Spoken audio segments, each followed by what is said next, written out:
Good evening. அனைவருக்கும் இனிய மாலை வணக்கம். இன்றைக்கு 6 மணிக்கு இந்த அறிக்கை என்பது பதிவு செய்யப்படுகிறது. நான் உங்கள் முத்துசெல்வம் மதர்மன் பேசுகிறேன். நமது முத்துசெல்வம் மதர்மன் யூடியூப் சேனல் பக்கத்திற்கு புது பார்வையாளராக வரீங்கன்னா மறக்காம சப்ஸ்கிரைப் செய்து ஆல் என்கின்ற பெல் பட்டனை தொட்டு சப்ஸ்கிரைப்டாக மாற்றிக்கொள்ளுங்கள். இன்னைக்கு நிறைய விஷயங்களை பத்தி விரிவாக பேச போறோம்.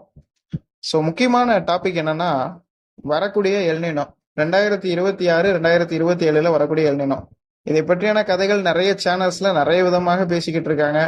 ஒரு தரப்பு தமிழ்நாடு மக்கள் இந்த ஆண்டு அதிக வறட்சியாமை, இன்னொரு தரப்பு தமிழ்நாடு மக்கள் இந்த ஆண்டு அதிகமான வெள்ளமாமை. நான் இந்த 2 டாபிக்குள்ளேயும் வரதுக்கு முன்னாடி இன்னொரு விஷயத்தையும் சொல்லிடுறேன். நம்ம ஒரு 2-3 வாரங்களாக நானும் நிறைய ப்ராஜெக்ட் வேலைகள் இருந்தது. கம்பெனியோட ஒர்க்ஸ் அதிகமா வந்து விட்டது. அதுல கவனம் செலுத்துறதுக்கே எனக்கு 24 மணி நேரம் டைம் சரியாயிருது. இதுல வெதர்ல கான்சன்ட்ரேட் பண்ணி அப்டேட் பண்ணா இப்ப கரெக்டான சீசன் தானா, அப்டேட் இப்ப கொடுத்துருக்காங்களா, மாடல்ஸோடைய டேட்டாலாம் சரிதானான்றதை ஆராய்ச்சி பண்ணி கரெக்டா தானே கொடுக்கணும். உங்ககிட்ட ஒரு தகவலை கொடுக்குறேன்னா அது சரியா கொடுக்கணும். மற்றவர்களை மாதிரி ஏதோ 5 நிமிஷம் பேசிட்டு போற ஆள் நான் கிடையாது. நோட் பண்ணிக்கோங்க. இந்த ஆண்டு எல்னினோன்றது உறுதியான ஒரு விஷயம் தான். அதுல ஏகப்பட்ட அறிக்கையில நான் மே மாதத்துல நீண்ட அறிக்கைகள்லாம் வெளியிட்டு நிறைய அறிக்கைகள் கொடுத்துட்டேன். ஸோ இந்த அறிக்கையில என்ன பேச போறோம், முக்கியமான டாபிக் நல்லா புரிஞ்சுக்கணும். யாரும் ஸ்கிப் பண்ணிடவே கூடாது வீடியோவை. ஃபர்ஸ்ட் வந்து பாத்தீங்கன்னா இன்னைக்கான எஸ்எஸ்டி அப்டேட்டை பாருங்க. ஜூலை 5 அனாமலிஸ்ல பாக்குறீங்க. எங்க எஸ்எஸ்டி தீவிரமா இருக்கு, ஜூம் பண்ணி காட்டுறேன். இப்போ நம்மளுடைய பசிபிக் ஓஷன் பகுதியில் எல்னினோ தீவிரமாக தொடங்கி விட்டது. அதுல எந்த மாற்று கருத்தும் இல்லை. உலக நாடுகள்லாம் மிகவும் பயந்து கொண்டிருக்கிறார்கள். உண்மைதான், பயப்படாம வாழ முடியாது. ஏன்னா இந்த எல்னினோவை பொறுத்த வரைக்கும் மிகப்பெரிய ஒரு தாக்கத்தை இந்த வருஷம் ஏற்படுத்த போகிறது. தமிழ்நாடு மக்களுக்கும் சரி, அனைத்து விதமான நாடுகளுக்கும் சரி. இதுல அந்த பகுதி இந்த பகுதியெல்லாம் ஒதுக்க முடியாது. எல்னினோன்றது உலகத்துக்கான பொதுவான ஒரு அபாய மணி. அந்த அபாய மணி வந்து இந்த வருஷம் ரொம்ப பலமாவே அடிக்க போகுது அப்படின்றத உண்மை. நிறைய பேர் வந்து இதை கண்கூட பார்க்க தான் போறீங்க. இப்போ இந்த வருஷத்தை பொறுத்த வரைக்கும் தற்போது வந்து பாத்தீங்கன்னா எஸ்எஸ்டியை பொறுத்த வரைக்கும் அரபிக்கடல் பகுதியில ரொம்ப பீக்கா இருக்கு. அதே மாதிரி நம்மளுடைய சோமாலியா பகுதியில பாசிட்டிவ் அறிகுறியின் காரணமாக இங்கும் வெப்பநிலை உயர்ந்து கொண்டிருக்கிறது. குமரிக்கடல் பகுதிகளிலும் மிக கடுமையாக எஸ்எஸ்டி உயர்ந்து கொண்டிருக்கிறது. இதுவும் ஒரு வகையில தமிழ்நாட்டிற்கு எல்னினோ ஒரு அபாயமணினா இது 2வது அபாயமணி. ரெண்டு அடி இருக்கு இந்த வாட்டி. இப்போ இன்னொன்னு, என்ன சார் இதெல்லாம் இவ்வளவு பெருசா பேசணுமா அப்படின்னு கேட்டீங்கன்னா, உண்மையிலேயே தம்பி என்ன தம்பி இவ்வளவு ஆக்ரோஷமா பேசுறீங்க, உண்மையிலே பேசிதான் சார் ஆகணும். ஏன்னாக்கா இந்த வருஷம் மனிதன் எதிர்கொள்ள போகின்ற பாதிப்புகள் மாதிரி 100 ஆண்டுகள்ல மனிதன் இது போன்ற வெள்ளத்தையும் இது போன்ற வறட்சியும் பார்த்திருக்கவே முடியாதுன்ற அளவுக்கு வந்தே தீரும். ஏன்னா நடப்பு வருடம் என்பது மிக கடுமையான ஒரு வருடம். கண்கூட பார்ப்பீங்க.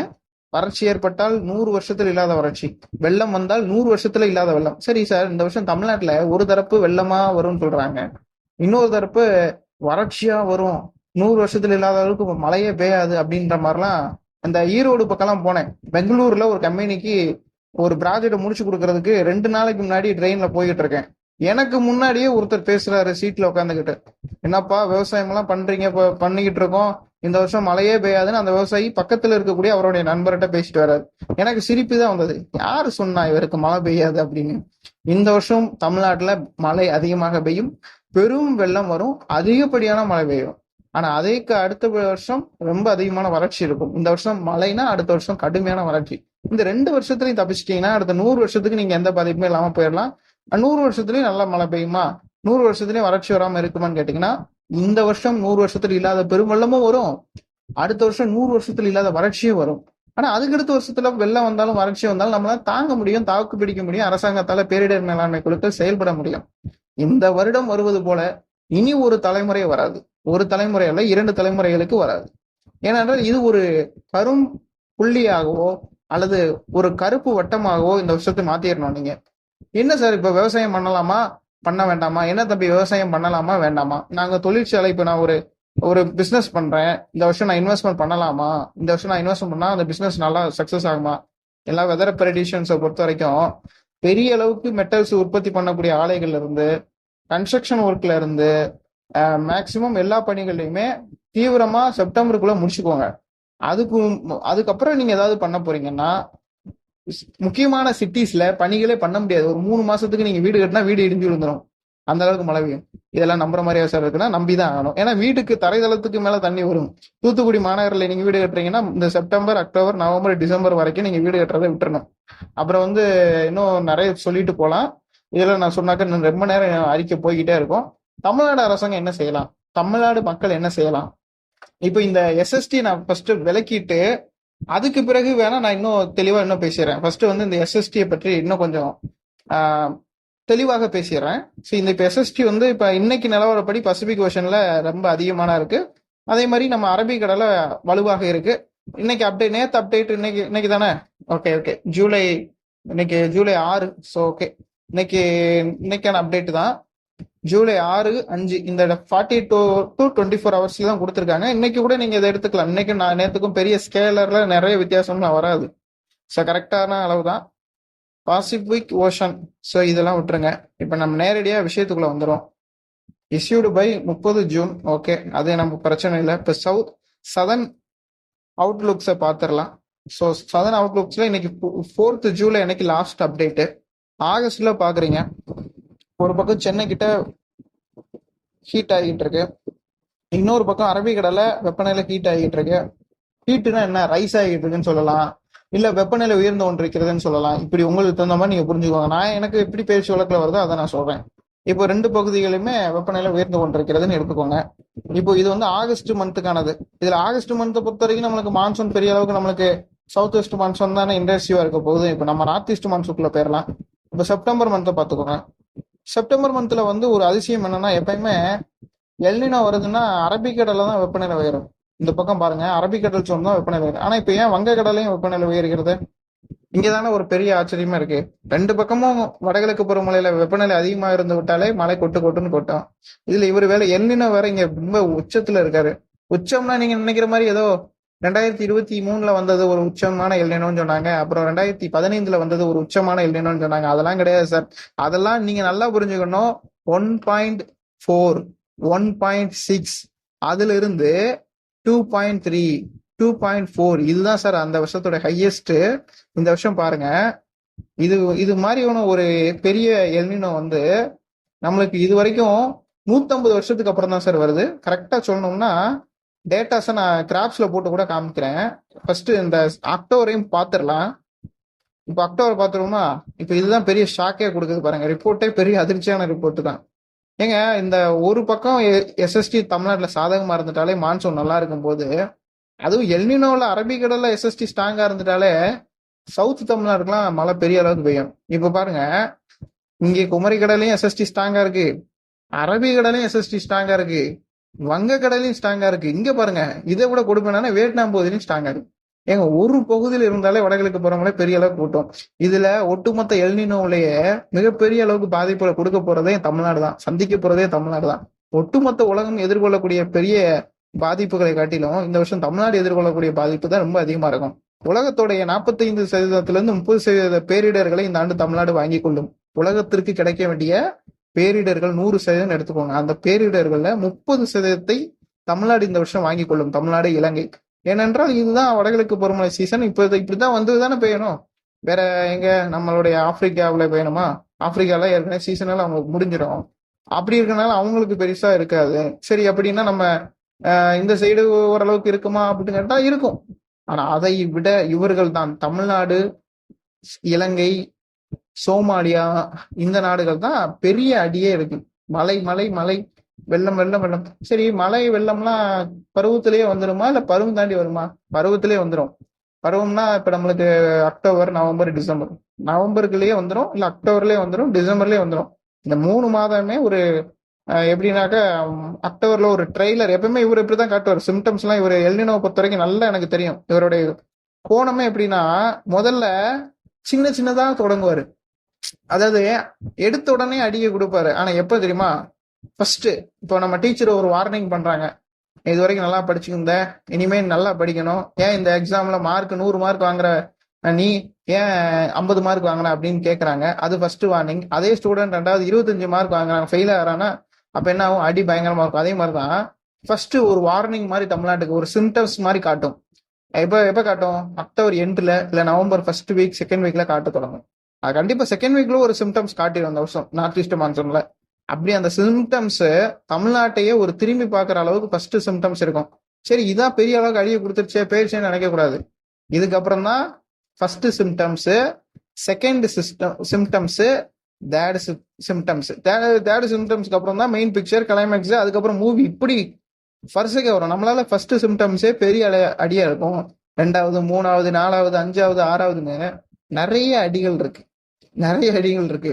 சரிங்க சார், இந்த பர்டிகுலர் இதை வந்து டிசாஸ்டர் மேனேஜ்மெண்ட், தமிழ்நாடுடைய பேரிடர் மேலாண்மை குழுக்கெல்லாம் இப்ப என்ன பணிகள் பண்ணணும் அப்படின்னா, முன்கூட்டியே இந்த மணல் மூட்டைகள், அப்புறம் வந்து முக்கியமான பொதுமக்களை மீட்பதற்கான கருவிகள், வெள்ளம் ஒரு ஆறுல ஓடுதுன்னா அந்த ஆத்துல முன்கூட்டியே கயிறை கட்டி வச்சிடணும். இப்ப கங்கையெல்லாம் நீங்க பாருங்க, வட இந்தியாலாம் பாருங்க, நிறைய பண்றாங்க. இப்ப வெள்ளம் ஏற்பட்டிருக்கு மும்பையெல்லாம், இன்னைக்கு வெள்ளம் ஓடிக்கிட்டு இருக்கு. தரைதளத்துல இருந்து மேல்தளம் வரைக்கும் வெள்ளம் ஓடிக்கிட்டு இருக்கு மும்பையில நீங்க பார்த்துருப்பீங்க, வந்தே பாரத் எக்ஸ்பிரஸே தாண்டி பாலத்துக்கு மேல தண்ணி போகுது.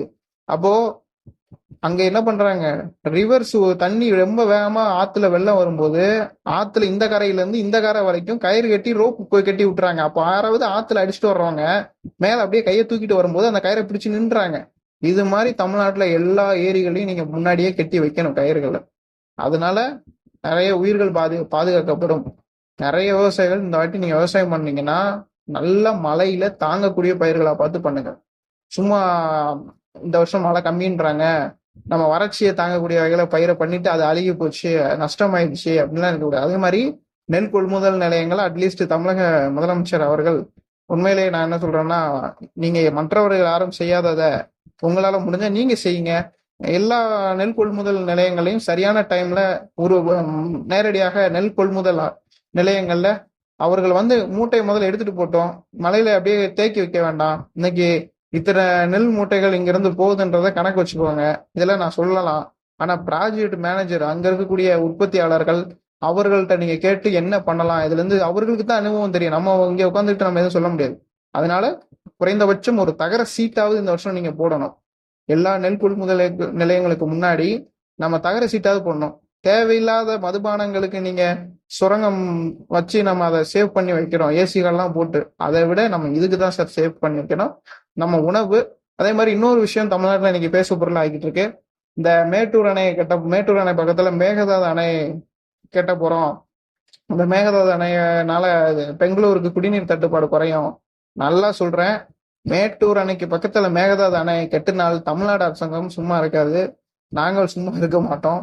நல்லா புரிஞ்சுக்கோங்க. கர்நாடக அரசாங்கம் எங்களுடைய சகோதரர் மாதிரி. கர்நாடகால நிறைய பேர் பெங்களூர்ல ஒர்க் பண்றேன். நான் இன்னைக்கும் இன்டர்ன்ஷிப் போறேன்னா பெங்களூர்ல இருக்கக்கூடிய நண்பர்கள்லாம் எனக்கு நேரடியா வந்து, சார் உங்க விதை போட்டு கர்நாடகாவுக்கு கொடுங்க அப்படிம்பாங்க. என் கூட நிறைய பேர் கேட்கறாங்க. ஆனா நான் என்ன சொல்றேன், நண்பர்களே, நான் அந்த அளவுக்கு நான் வளரல. என்னால எனக்கான மணி நேரத்தை செலவழிச்சு தமிழ்நாடு மக்களுக்கு ஏதோ ஒரு சின்ன ஒரு 5000 பேருக்கும் 4000 பேருக்கும் என்னால முடிஞ்சது செய்யறேன். ஆனா உங்களுக்கு செய்யணும்னா, உங்களுக்கு வாய்ப்புகள் இருந்தால் நீங்க தனியா கேளுங்க. அதுக்காக கன்னட மொழி எனக்கு வராது, அதனால அங்க ஆரம்பிக்கிறது சரியா இருக்காது. அதனால நீங்க தனிப்பட்ட முறையில கேளுங்கன்ற. அப்படியெல்லாம் சகோதரர்கள் கர்நாடக சர்மர்கள் நிறைய பேர் இருக்காங்க. ஆனால் அதே கர்நாடக சகோதரர்கள் இன்னைக்கு தமிழர்களுக்கு ஒரு பிரச்சனைனா அவங்களும் வராங்க, நாங்களும் அவங்களுக்கு போறோம். ஒற்றுமையா தான் இருக்கும், அது எந்த மாற்றம், ஒற்றுமையா தான் இருக்கும். அவங்க அரசாங்கம் நம்ம அரசாங்கம் வேற வேற கிடையாது. இந்தியான்றது ஒரு நாடு, நாட்டுக்குள்ளதான் நம்ம இருக்கோம். நம்ம இந்த நதிக்காக அடிச்சுக்கிட கூடாது. ஆனா ஒண்ணு மட்டும் புரிஞ்சுக்கோங்க, மேகதாது அணையை கெட்டலான்னு மறைமுகமா எந்த கட்சிக்காரங்க பிளான் போட்டாலும் சரி, அதை நீங்க உண்மையிலேயே இந்தியாவுடைய ஜனநாயக நாட்டுல நீதிமன்றம் அதை முதல்ல அனுமதிக்க கூடாது. மேலும் இன்னொரு விஷயம், மக்களாகிய நீங்கள் முதல்ல ஒத்துமையா இருங்க. கர்நாடக மக்கள் எவ்வளவு ஒத்துமையா அந்த விஷயத்துக்கு சப்போர்ட் பண்றாங்களோ அதே மாதிரி நீங்க முதல்ல ஒத்துமையா வாங்க. தமிழக மக்கள், அங்க இருக்கக்கூடிய மக்களே ஏதோ நம்ம வேலைக்கு போறேன்னு போறாங்க, தினசரி வேலையை பார்க்க போறாங்க. எப்படி இதெல்லாம் பார்க்க முடியுது? நம்மளுக்கு குடி தண்ணீர் கிடைக்காம போயிடும், நெல் விளையாம போயிடும். பெண்ணி கோய்க்கு தேனியில முல்லை பெரியார் அணையை கட்டினாரு, அதனாலதான் இன்னைக்கு 6 மாவட்டம் வளமா இருக்கு. இன்னைக்கு பெண்ணி கோய்க்கு இல்லைன்னா அவ்வளவு பெரிய பசுமை புரட்சி தமிழ்நாட்டுல வந்திருக்காது, தென் மாவட்டத்துல. இப்போ மேட்டூர் அணைய தண்ணி வராம பண்ணிட்டா அந்த பசுமை புரட்சி எல்லாம் என்ன ஆகுறது? அதனால விவசாயிகள் சிந்திக்கணும். இதை ஒரு டாபிக்கை நான் எடுத்து பேசலாம்னு நினைச்சேன் தனி வீடியோல. ஏற்கனவே 5 வருஷத்துக்கு முன்னாடியே நான் மேகதாது அணையை பத்தி கட்ட வேண்டான்னு நான் தான் தனித்து முதல்ல அறிக்கை கொடுக்கும் போது நிறைய பேர் கேட்டாங்க, இது சரிதானா? நான் சரிதான், நான் அப்பயே சொன்னேன் 5 வருஷத்துக்கு முன்னாடி தான். இப்பயும் அதை தான் சொல்றேன், மேட்டூர் அணைக்கு பக்கத்துல மேகதாது அணையை கெட்டக்கூடாது. நீங்க கெட்டினீங்கன்னா எப்படினாலும் தமிழ்நாடு அரசாங்கமும் சரி நாங்களும் சரி விட மாட்டோம், ஒரு பொது விட மாட்டோம். நம்ம முத்துசிலு மதர்மன் சேனல்ல இருந்து இதற்கு ஒரு பலமான குரல் வந்து நான் என் சைட்ல இருந்து கொடுக்கணும். அது மாதிரி ஒவ்வொரு இன்ஃபுளுசர், ஒவ்வொரு யூடியூபரும் இந்த விஷயத்துல முன்னெடுத்து நீங்க குரல் கொடுக்கணும். அப்படின்றத நான் இங்க குறிப்பிட்டுக்கிறேன். பெரும் மழைப்பொழிவுகள், பெரும் வெள்ளம், டிசாஸ்டர் அதிகமா இருக்கக்கூடிய இந்த வருஷத்துல குழந்தைகளுடைய கல்விகள் பாதிக்கப்படக்கூடாது. ஐடி துறைகள் பாதிக்கப்படக்கூடாது. அதே மாதிரி முக்கியமான வணிகர்கள் பாதிக்கப்படக்கூடாது. இன்வெஸ்ட்மெண்ட் இந்த காலகட்டத்தில் கம்மியா பண்ணுங்க. எந்த பிசினஸ்லயுமே இன்வெஸ்ட்மெண்ட் பண்ணிட்டு திடீர்னு ஒரு 2 மாசத்துக்கு பிசினஸே பண்ண முடியாத அளவுக்கு இந்த மழை பெஞ்சு நம்மள வேலைக்கு ஆள் வர முடியாம பிசினஸ்ல அதிகமா எல்லா கடையும் ஒரே நேரத்தில் பூட்டிட்டாங்கன்னா யார் உங்களுக்கு ஆர்டர் கொடுப்பா? அதனால B2B பிசினஸ் பண்றவங்களா இருந்தாலும் சரி, B2C கஸ்டமர் பிசினஸ் பண்றாலும் சரி, பிசினஸ் பண்றதா இருந்தாலும் இந்த வருஷம் கொஞ்சம் 3 மாசத்துக்கு தள்ளி போடுறது நல்லது. அதாவது எப்பன்னா செப்டம்பர் டு டிசம்பர் வரைக்கும். சரிங்க சார், நான் மேரேஜ் ஃபங்க்ஷன் வச்சிருக்கேன், ஒரு திருமண நிகழ்ச்சினா அது செப்டம்பருக்குள்ளேயே பண்ணிடணும். அதெல்லாம் பண்ணிடுவீங்க. இன்னைக்கு நிலவரப்படி விவசாயிகள் தான் முதல்ல முக்கியம். அதுதான் நான் ஒரு முக்கியமா விவசாயிகள்கிட்ட சொல்றது என்னன்னா, அன்பார்ந்த விவசாயிகளே, தண்ணீர் அதிகமாக தேங்கக்கூடிய பகுதிகளாக நீங்கள் இருந்தீங்கன்னா அதை வெளியேற்றுவதற்கு இப்போதே கால்வாய்கள் ஏற்படுத்திக்கோங்க, முயற்சிகள் எடுங்க. தேவையான அளவுக்கு தண்ணீரை சேமித்து வைப்பதற்கும் நம்மளால் முடிந்த அளவுக்கு நம்ம பணிகளை செய்வோம். மீண்டும் ஒரு ஆராய்ச்சி அறிக்கையில் சந்திக்கலாம். அந்த அறிக்கை மிக முக்கியமான அறிக்கையாக கூட இருக்கலாம். ஒவ்வொரு அறிக்கையும் பார்க்கணும்னா நம்ம சேனலை சப்ஸ்கிரைப் பண்ணிட்டு தொடர்ந்து இணைந்திருங்கள். நன்றி, வணக்கம்.